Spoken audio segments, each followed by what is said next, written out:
And we're in, and welcome to our brand new playthrough slash challenge. Now, before I get into the video and start explaining everything, two things I need to address. One, don't worry, the collector is still here. It's just he's taking a break. So every now and then he'll pop up for an episode or two. Don't worry, the collector isn't done. And number two, this is episode 0, which means it's an introductory episode, meaning we're not actually doing playing. We're just going to explain the rules of this world, and this playthrough, I guess. So for that in mind, I did turn on journey mode settings, no enemies spawn, no nothing. And don't worry, we won't, break the game by exploring. So, yeah. Okay, so, in the background I'll just be building up a skeleton of a house. Remember, journey mode settings, I'm going to be building houses with... Basically, that's the only reason why I'm in journey mode, is building houses. I swear. Wink, wink. Okay, so what is a Blue Mage, and what is a Blue Mage playthrough? Well, let me explain. So, in Final Fantasy, a game series I really love, and I'm playing currently Final Fantasy 14, and I'm enjoying that. Still only Black Mage, but that's not what this is about. So, in the Final Fantasy series, other game series might have it, let me know if they do, but there exists a class called a Blue Mage. Now, what is a Blue Mage? Well, you have a Black Mage, which uses black magic, or magic that hurts. Harmful magic, I guess you could call it. You have White Magic, which is magic that helps, heals, stuff like that. Although in Final Fantasy 14, both have damaging spells, but whatever, I'm not getting into that. And they have Red Mages, which, from what I understand, are basically about fast casting, or they're jack of all trades, and they're fast casters. Meaning they specialize in speed and melee. So they don't get as strong spells, but they can do more with it. But then what is a Blue Mage? You might be thinking, okay, is Black Mage to White Mage as Red Mage is to Blue Mage? No. Or at least I don't think so. My understanding, again, feel free to correct me if I'm wrong, is that a Blue Mage uses monster magic. Now I'd be asking, what is monster magic? Well, you know how when you play a game or an MMO, or not MMO, an RPG or just an action game, and you have a special spell or attack or ability that only your enemy can use? Kind of like Kirby. You have your Waddle Doos who have their lightning eye attack, but Kirby sucks up, he gets the lightning eye attack. Well, that's kind of what a Blue Mage does. A Blue Mage is able to use beast magic or monster magic, which is apparently how our monsters do their attacks. It's not something built into them on a biological standpoint. They use their own magic. And a Blue Mage is able to tap into that. So essentially, the best example would be the bomb enemy. It's a fireball. And if it gets low on health, it self-destructs. Turns out that self-destruct part isn't, again, part of its biology. It's a magic spell, specifically a monster spell that a bomb can use for self-destruct. Well, a Blue Mage can learn to do that. And in case you're wondering, yep, this Blue Mage will blow themselves up. They'll do a lot of damage, and they'll be gone. So, don't know how useful that is, but it is something that a Blue Mage can learn, and that's the basis of a Blue Mage, is monster magic. So, when I was playing, I don't know, my probably my 6th time through as a mage, I noticed something.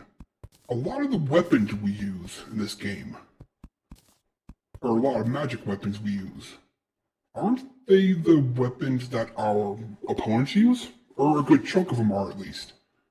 So I decided to dive a little bit deeper into this idea.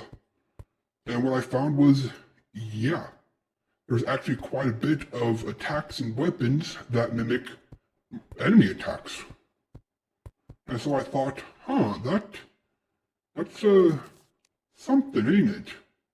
Can I work with that? And in case you're wondering, I do like the Blue Mage, even though it's just a gimmick. And so I did some research, I'm like, wait a second.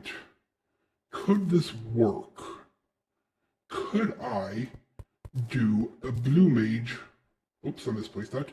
A Blue Mage playthrough in Terraria, because one of the only games I could think of that you could do it.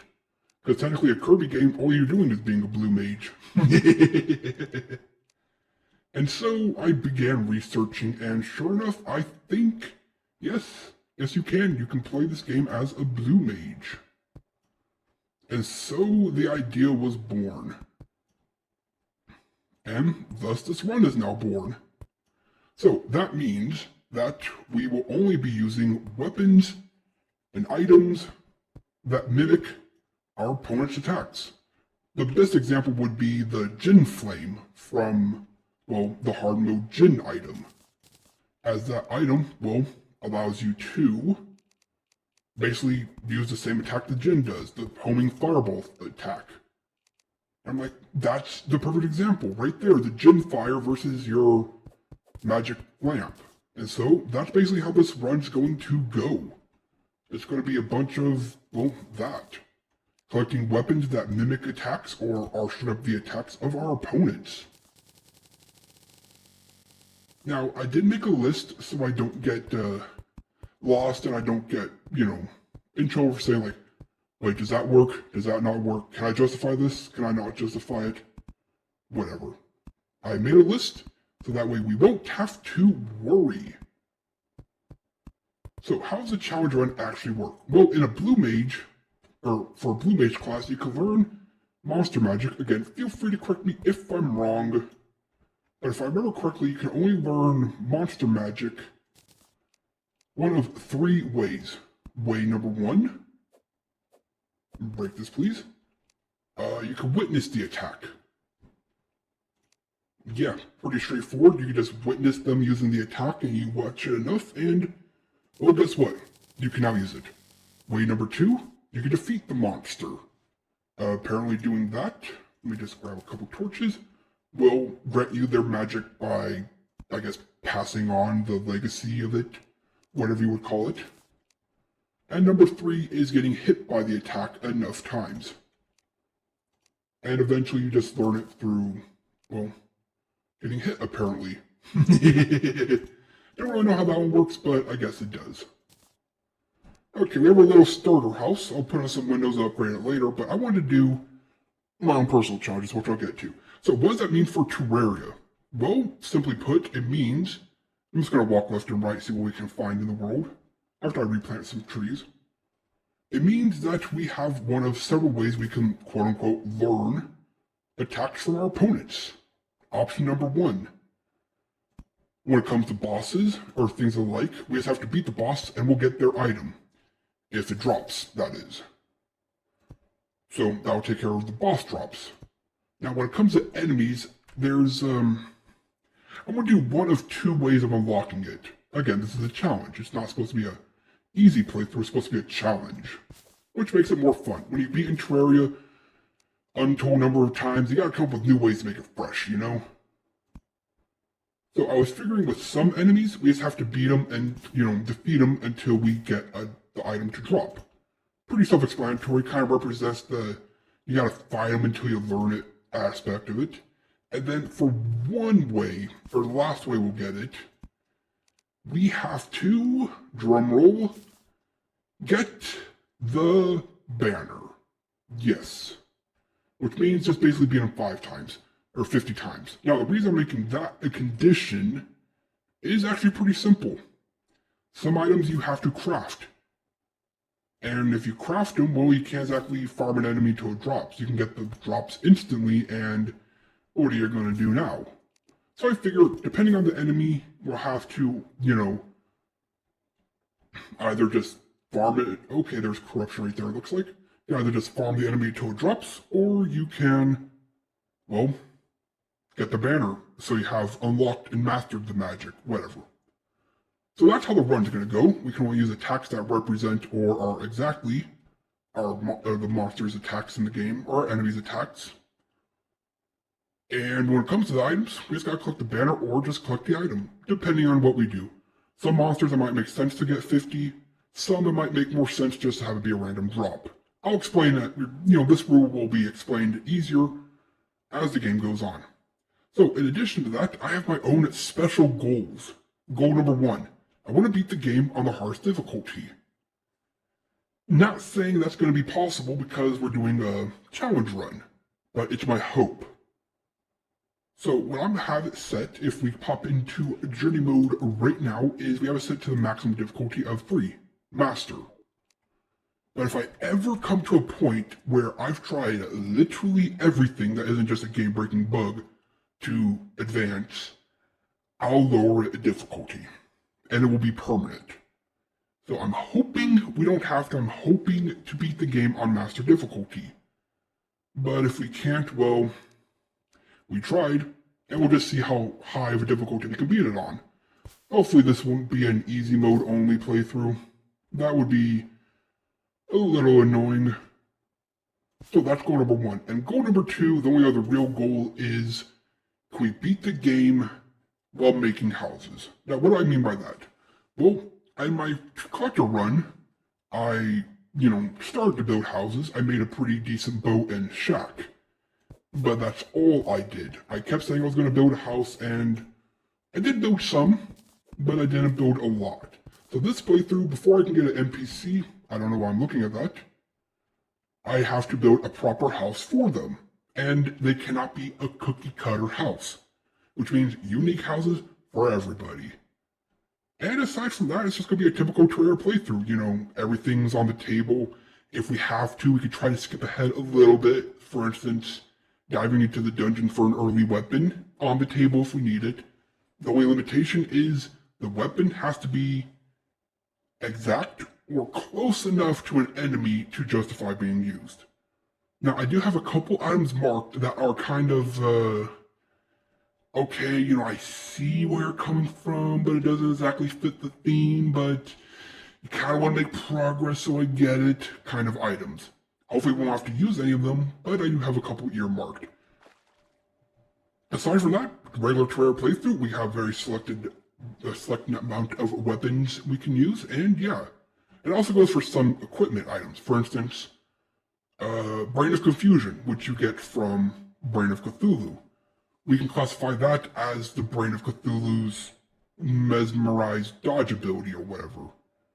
So we unlock that, and we can only use that item. But if we get an item from a boss that we can't justify using, then we can't. Kind of like the, let me see, what's it called?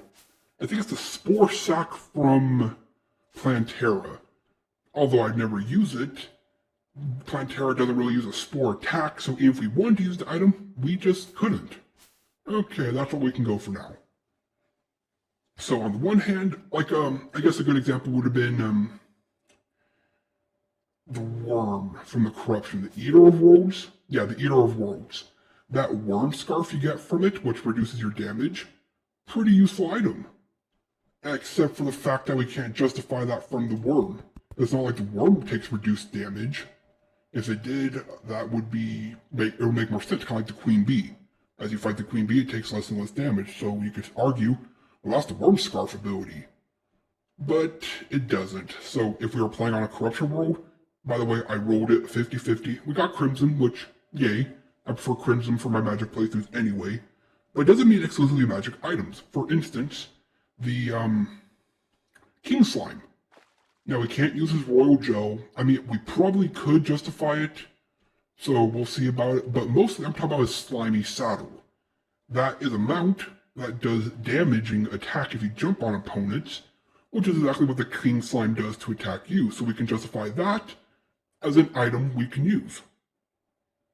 And that's how it's going to be. Finding what weapons we can and can't use and when can we get them and just having fun with it. And like I said, we can't do it all the time. Like, obviously, we can't justify, like, oh, you can't equip an Ankh Shield. Nobody has an Ankh Shield. So there's plenty of items we can't get or can't justify in the run, but there are some that we can justify not being able to use. So yeah, that's the Blue Mage playthrough. Can't wait to get it started and can't wait to have some fun. This is a vanity set. I tried my best to copy. Basically, the idea of a Blue Mage is they have a cape, they have a lot of style. Unfortunately, I couldn't get a mask and a hat. So I want the mask over the hat. We could just say the hat blew off and I'm trying to find it. So yeah, only items our opponents use, only items or attacks that are the monsters and NPCs and the whatever you want to call them can use. I have to build a house for everybody as we go. And yeah, if there's any other rules, I'll explain them as they come up, but that will be the Blue Mage playthrough. I really can't wait to get started and see what kind of problems we'll end up facing. Only time will tell. So I do apologize for not having another As I Sit Here I Wonder this episode. It was an introductory episode. Kinda couldn't justify putting it in, but next week they will return and I got a couple ideas. So with that being said, until next time, the playthrough can finally begin. Well, that was a lot of fun and I hope you enjoyed as much as I enjoyed playing. This has been TheMechanist, logging off. Until next time.